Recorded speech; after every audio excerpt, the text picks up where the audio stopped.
My name is Megan Nilsson. I go by Crypto Megan, and I will be hosting today one of the most interesting interviews with such a visionary leader in the industry. Here at Proof of Talk, we are gathering with some of the most brilliant minds in this industry to reestablish trust, to lay down the foundations of the future of the industry of Web3. And it is my honor and pleasure today to host Stani Kulichov, technologist, entrepreneur, programmer, decentralized finance innovator, and one of the most important thought leaders in the industry, founder of the decentralized crypto lending platform Aave, one of the largest lending protocols in the world. Stani, thank you so much for being here. Thanks, Megan. Thank you for that very big introduction. I personally see myself just a contributor into the Web3 space, but thank you so much. Absolutely. You've done so much for this space. And so it's a very important conversation that we're going to be having today regarding the building blocks, the core atomic building blocks of the internet and of these decentralized finance innovation going on in the world today, largely of which Aave has been responsible for as one of those pioneers in the space. So jumping right into it, what is your mission at Aave Companies and what exactly is it that you do?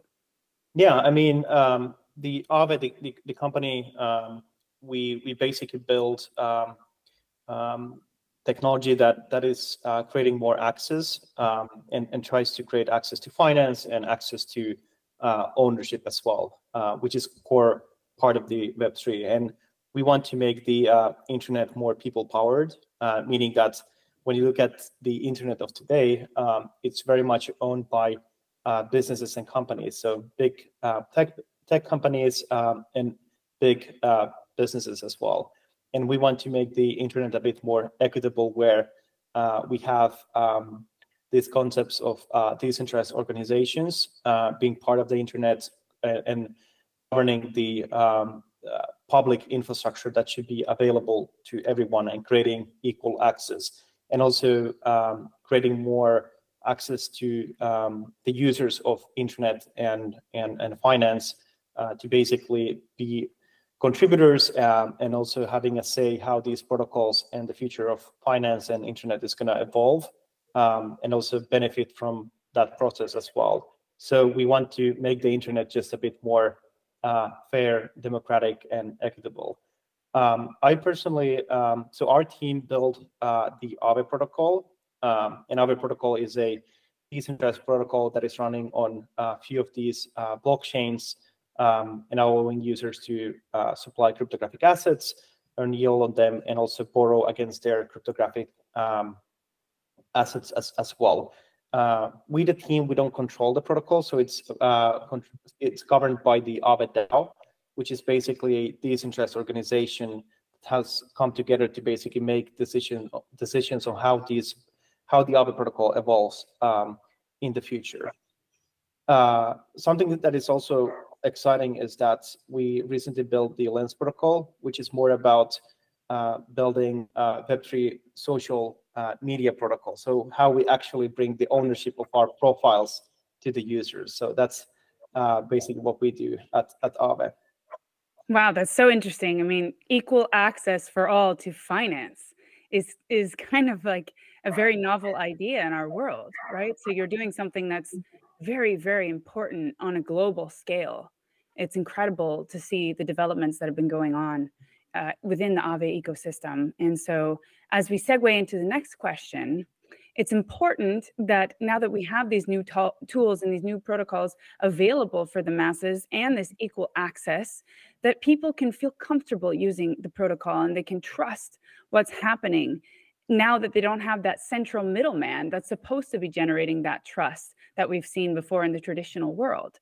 So in blockchain, we often talk about building trust in a trustless world. What does that mean exactly to you, and how are you able to accomplish that?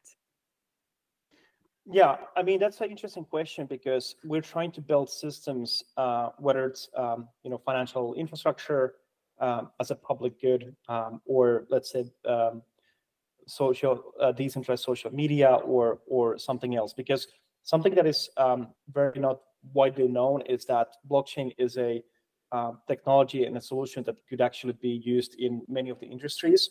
So it could actually help governance not only in finance or social media, enabling open algorithms and ownership for the users, but it could be used in any industry around of us, and it actually can empower a lot of the use cases. So that's one thing, and we're trying to build as a kind of like a wider community in the space ways where we don't have that kind of like a central point of failure in the sense of centralization. And that means that we're trying to kind of like reduce the idea of access control and platforms. So there's a very much a concept now that has been discussed quite a lot, is the idea of what is the difference between a platform and a protocol.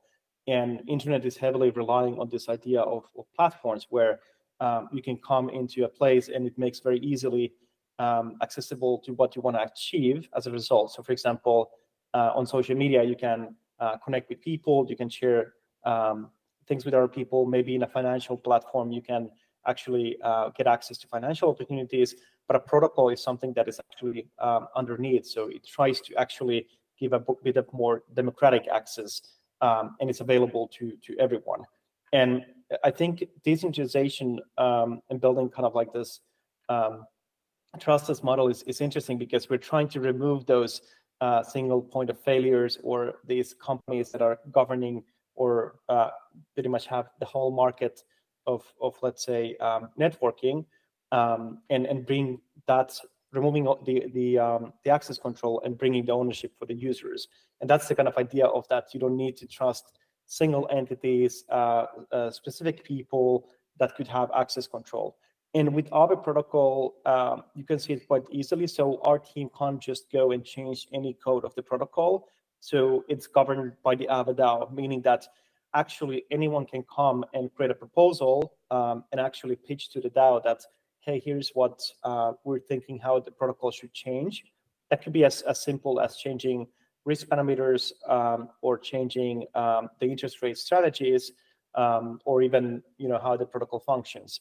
And then these group of people across globally come together and actually vote whether it really makes sense or not for the protocol itself.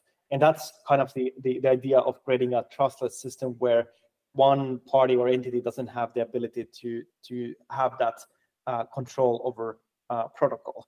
And actually, this is how internet was built in the first place. So internet started as a decentralized network, and it just became more centralized because people were, it was still early, and it was easier for people to actually trust these platforms to distribute content or create information or connect with people, or even use something like financial services to a centralized platform. So it started as decentralized, and now it's kind of like we have this movement of re-decentralizing the internet. And I think that's what the trustless, building trustless systems and Web3 is all about.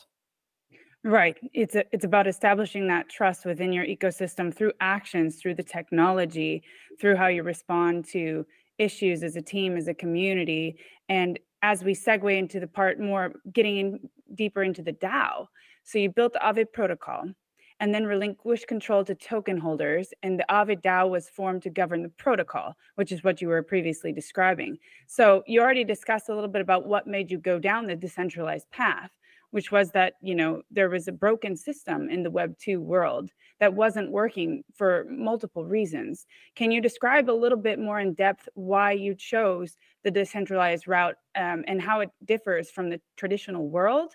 And also then we'll get into the technicals behind how does a DAO work. So first of all, just to delve a little bit deeper into the answer of why did you go the decentralized path, and how is it different than a traditional world? Yeah, no, that's an amazing question, because the probably the biggest interesting question here is that, well, actually, I'm going to answer the question why, because I actually did have to go into a path where we built something that is more centralized. So basically, like what we wanted to provide is that the ability to unlock value of your cryptographic assets by being able to borrow, for example, stable coins and other assets, and being able to actually also earn on your cryptographic assets. And there was two paths to take. One was the decentralized smart contract based kind of like a approach. And then there was the path of actually, why don't we just make a service or a platform out of this and go towards that direction.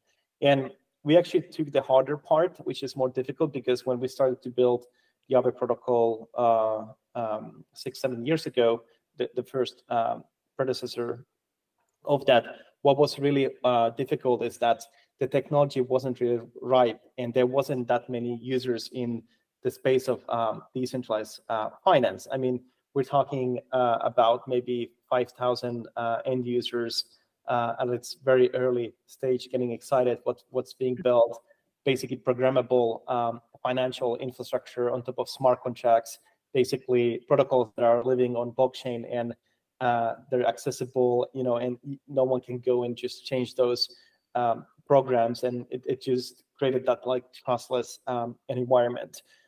We decided to go the hard way, and I think first I was regretting it because how much work it involved. But one of the key things that really helped is that as the technology started to ripe a bit more, there was more people coming into the community and actually guiding and helping on how the protocol should be built in the future.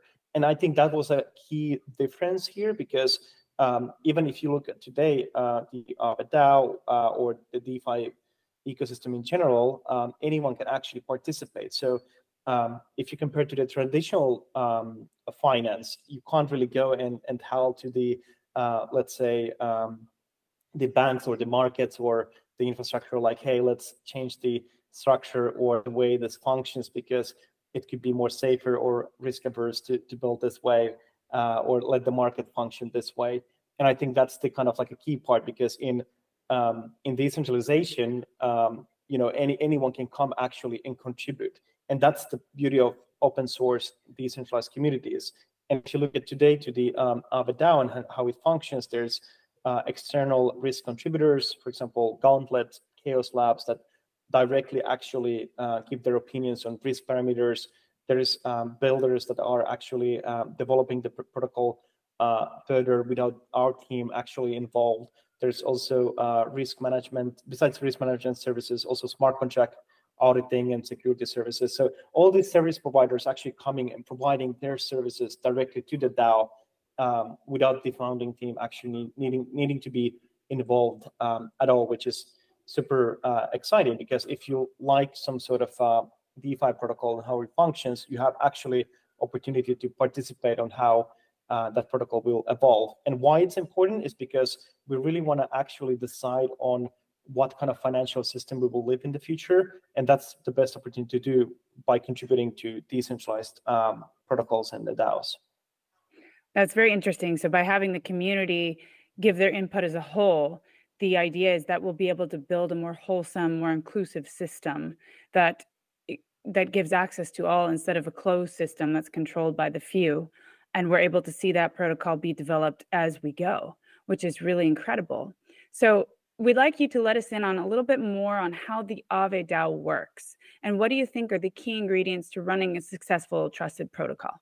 Yeah, I mean, it's hard to say like what's the really right answer, because I don't really have like a playbook of basically like how the decentralization aspect works. So for example, that's, in the beginning, like in many cases, all these inventions that are happening in innovation in the space comes from a few individuals, and then they're cascading into wider, bigger teams that are then working on the different topics, and then slowly turning into more community initiatives and becoming DAOs progressively. So, and also decentralization is a spectrum. So it means that you don't really need from security perspective to add the same level of decentralization to every single use case. I think because that kind of defeats the purpose of adding like too much security, because that's where the decentralization comes always with a cost, and things might move also slower if you want to build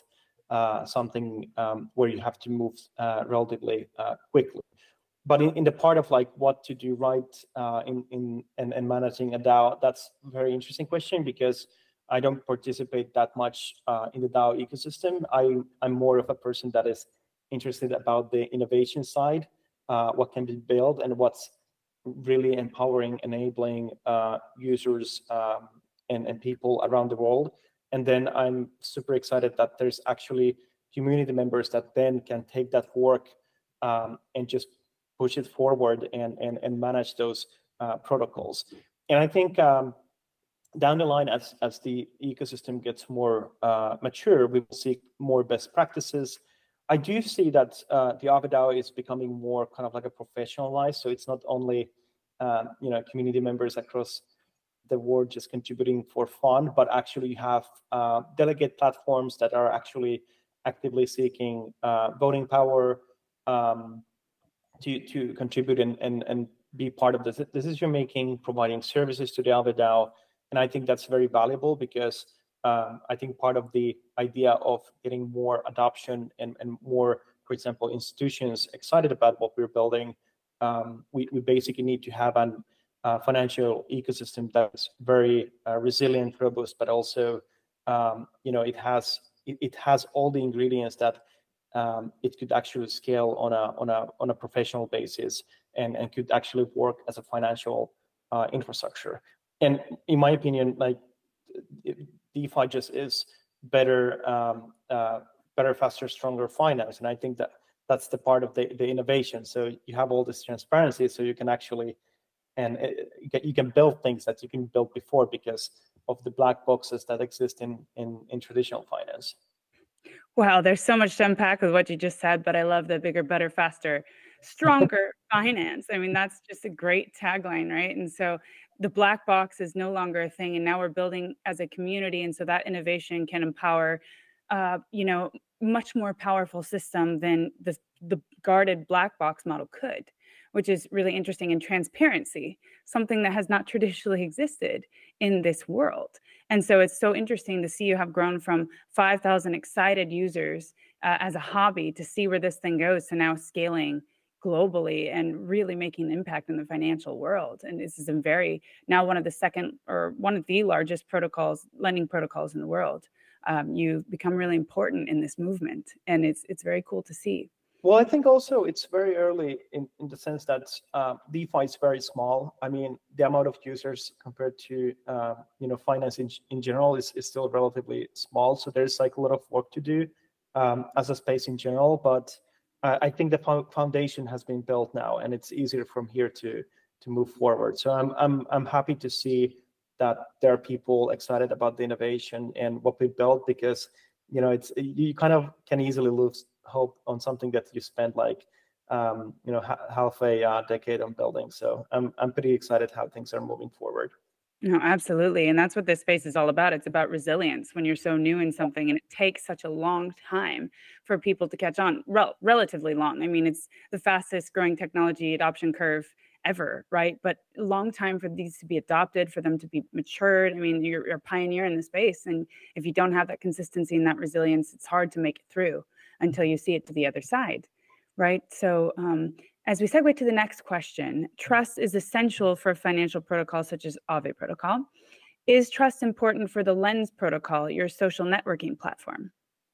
Yeah, I mean, the way we see it is actually that the way we actually have been building Lens protocol, it's essentially different kinds of social networking behavior that happens on the internet on an ongoing basis. So what we look at is that how people connect over the internet, how they create content, how they share things that they like, and also how they might monetize their presence and content creation online.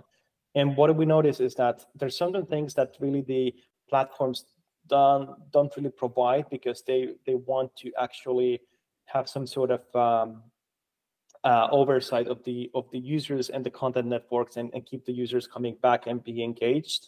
So we noticed that actually blockchain could be a very good solution on securing some of the behavior, and we call them like artifacts. So one of the artifacts is the idea of creating your online presence. So the fact that you create your online presence and you can't port it from one platform to another is in my opinion, very big deficit. Because actually, like, if you can own your profile, you kind of like shift the idea. You are not really vendor locked into a platform, but you can actually start moving with your profile, and anyone can actually build things. And another thing is the part of the audience that you create. So for example, if you have a big audience in one platform, you can't really own that audience. You can't really port that away anywhere, and that's something that blockchain secures well. And then we have this idea of kind of like a data scalability with data availability. So something that we really don't think about too often is that, what if some of these bigger platforms, blogging sites, for example, what if they disappear tomorrow? What happens to all the content that we create? So let's say that if we create this video and we share it across some of the video platforms, what happens if they go out of business, for example, tomorrow, to the actual content itself? So data availability plays a big role in that. So what we are using also, one of the concepts of the blockchain, data availability, to ensure that that data can exist. And then it's up to the actual developers and end users to choose what of the ingredients they actually want to use for their own use case. And something that we think is super valuable is that you have this kind of like a shared network. So for example, if you have an application and you have users on Lens, if there's another application coming, they might onboard new users as well. So you have this kind of like shared user base, which basically helps to share monetization, but also share all the traction. So it reduces also the cold start problem. And when the trust actually comes to in place, obviously with using blockchain, we can reduce the idea of you needing to trust an application. So we kind of like remove the trust element away from the application level and bring ownership to the users. But social media requires slightly different architecture than, for example, finance. Because in finance, you want to ensure that you have the maximum security at cost. And in social media, you don't really need blockchain for every single thing. And that's why, for example, we don't use the blockchain necessarily for things where you want to just create content and you want to make it available and accessible, but you don't necessarily need to have that content reflected through the blockchain, unless you want to tokenize that content, which is very popular today. That creators, such as, for example, artists, musicians, they're actually publishing their music and creativity through by using the blockchain and creating NFTs out of the experience, which has been interesting way to see how these users are monetizing their creativity. So I think there's like a less of the trust element there, but by using blockchain, you really can empower the users by bringing them ownership to their online presence, and that changes the relationship with the platforms, because then you don't need to rely on them when you are creating your online presence and network. Wow. As a creator myself, it really comes in resoundingly clear. We're all living on borrowed land. Yes, exactly. It's not ours. I love what you're saying, because we have this concept as well in our team that we believe that the internet is now kind of like for rent. So we are basically renting space in the internet, and what Lens and the next internet will be is that you can actually own that piece of land online, which is insane. And that's what we have now, real, true, authentic ownership of not only the protocol, what we're doing on the protocol, but also of our data. This has been essentially a data war, right? All of these social media platforms, what they have is control of the data. And the other question that you raised, which is what happens if you go out of business? That is the centralized platform question, and it is the centralized platform question in all areas, including finance, right? Including everything that happens in the world. We're dependent on whether or not that company does well. And so that's something that blockchain and decentralized protocols have been able to revolutionize. And you mentioned music on the blockchain, and I launched a podcast a couple of weeks ago. I had Snoop Dogg's family on, and we were just talking all about, tokenizing that, putting the music on the blockchain, creating NFTs and giving people rights to it. I mean, this just opens up the doors for so much innovation, which of course you are an advocate for and the main pioneer of in the decentralized finance revolution. So there's so many important things about what you just unpacked. And the last thing I'll highlight is the fact that you don't have to have that cold start. So as a creator myself, that is very important when you're transitioning to a new platform, that you've got to start over. You've got the idea of portability and interoperability of those users or followers or fans is huge. Yeah. So that's incredible. And I think the portability is also a choice. So for example, let's say there's a new application that everyone is excited about, and the creators of the application and the audience, the creators itself, they can actually choose that they don't need to have all their audience there. So but having that portability is very valuable, because we do recognize that having a shared network will benefit with the cold start challenge, but also down the line it actually helps to create let's say people who are interested in music, the specific application, and you will see more also curated approaches. But just having that choice, that everything is available for you as a social media developer and a creator, I think that's very powerful. And then it's up to the actual people who are using and building the experiences to decide like what's going to be the end result. Oh yeah, and I've hosted interviews and questions before about do we really need Web3? People from the Web2 world asking, what does Web3 do that we can't do in Web2? And well, there it is. I mean, it's the interoperability, it's the ownership, it's your data, it's all of those important elements that are revolutionizing how we interact as a society and how we do business and how we transact. And it's more free, it's more equal, and it's more accessible. So there's absolutely a use case for it. And you guys are doing some amazing things for the creator world. We are in the creator economy now, in the boom of the creator economy. So this is coming at a very crucial time. And for the next question, do you see blockchain use cases helping to build familiarity and trust in the blockchain industry? Yeah, definitely. I think most of the use cases are very intangible for the end users, and that's where the kind of like that's where a lot of the questions comes. For example, like, well, how it will help my life, or like I think like decentralized finance is an extremely good use case, and it shows that okay, you have actually a financial system that can be built in a way that it's very difficult to change. It's transparent. It functions, as it's being programmed, and there's like a lot of exciting things around that. But then, not all people in the planet really, use, let's say, finance in general. They use to some extent, but like most of their time goes into some other things. And I think the use cases of Web3 social are very promising.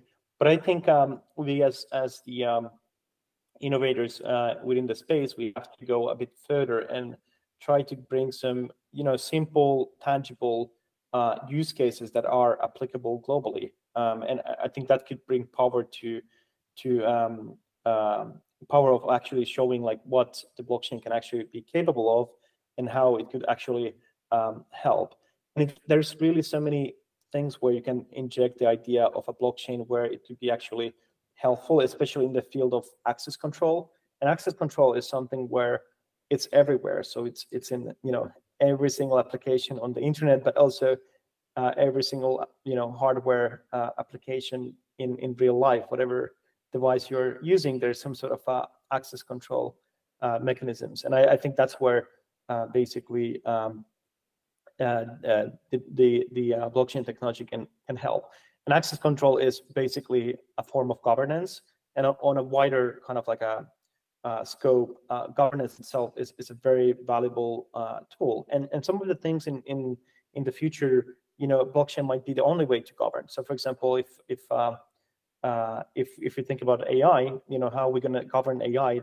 How are we going to govern something that is smarter than us without setting rules that are in a distributed ledger that aren't like basically can't be just arbitrarily changed, but requires people's participation and votes to change those systems. And and I think that's where things become interesting. Like, what's the like a bigger use case for the blockchain besides of that the application level use cases? Like, how far we can go with the governance? Can we govern countries with the blockchain technology, or something where few countries agree upon? So that's where things become very exciting for me. Well, there's a few big ideas that you unpacked there. And so as we finish up this interview, what I'd like to ask you are a few additional questions, just that we would like to know, coming from industry leaders and pioneers like you who are literally, making this as you go and learning from what you're doing in the process. And you have nobody kind of to serve as an example because we are so new. So looking back as a founder, is there anything you would have changed, or what have you learned from your initial kind of work in this space to where you are now that you would do differently? Yeah, I mean, it's kind of hard to think what could be what could I change. I definitely will put more effort in valuing like how important the messaging is and education. I think that's something that I will have rather started a bit earlier and just educated that what are the benefits of decentralized finance. And I mean, we've been doing that, and there's a lot of resources available online and across different communities. But I think just like valuing how important that is in a more like a bigger scale, especially because it's very hard to understand necessarily what, for example, what the blockchain does and what kind of benefits it provides. But when you go use case specific, like decentralized finance or other use cases, it becomes like overly complicated. So focusing more on that educational piece would have been probably something I would do more. Yeah, and I think the growth of your network speaks for itself, of the protocol. So, people are learning, they are adopting this. It is something that is taking this industry by storm, and you've done such an exceptional job of making sure that the community has a voice and that they're heard and that they're building on top of what the community believes to be the best path forward. So education is so important, and I think you guys have been doing an excellent job at that. So for the last question, where do you see the future of decentralized finance in Aave in the next 5 to 10 years? Yeah, I think, well, we do envision a more people-powered internet. So we will see probably more DAOs involved, and decentralized finance becoming more accessible, but also resilient. I think many of these protocols are becoming resilient in terms of like time that has passed and how they have proven worked in the past years. So just becoming kind of like a understood globally that decentralized finance is actually very good infrastructure to be used. So I think that's going to be like something where we evolve, where there's going to be a consensus that it's a technology that could actually be used as a basis for public good finance, and then you can build different kinds of things on top of the infrastructure. I mean, for us, we're simply, we're a technology company, and obviously we want to contribute a bit into the ecosystem in the future, and obviously Lens has been a big thing, but we do see that the internet will slowly switch to a more people-powered and user-owned network, and being part of that and contributing to that vision is going to be our future. And obviously, because it's a decentralized future, we probably aren't going to build everything, but focusing on those few important things that make a big difference is where we're going to focus on. Right, because you say in some interviews that you're not a DeFi company, you're a Web3. Yeah. Right. And so that goes much more deep and much more broad, and it's very impactful. Yeah. Exactly. Yeah. So Stani, thank you so much for being here today. It's been an honor and a pleasure to get your consent, your opinion on all of this, and to go ahead and see on the insights into what Aave is building. And we really appreciate you being here on behalf of Proof of Talk. So thank you very much. Thank you so much, Megan. Thank you for the interview. Thank you.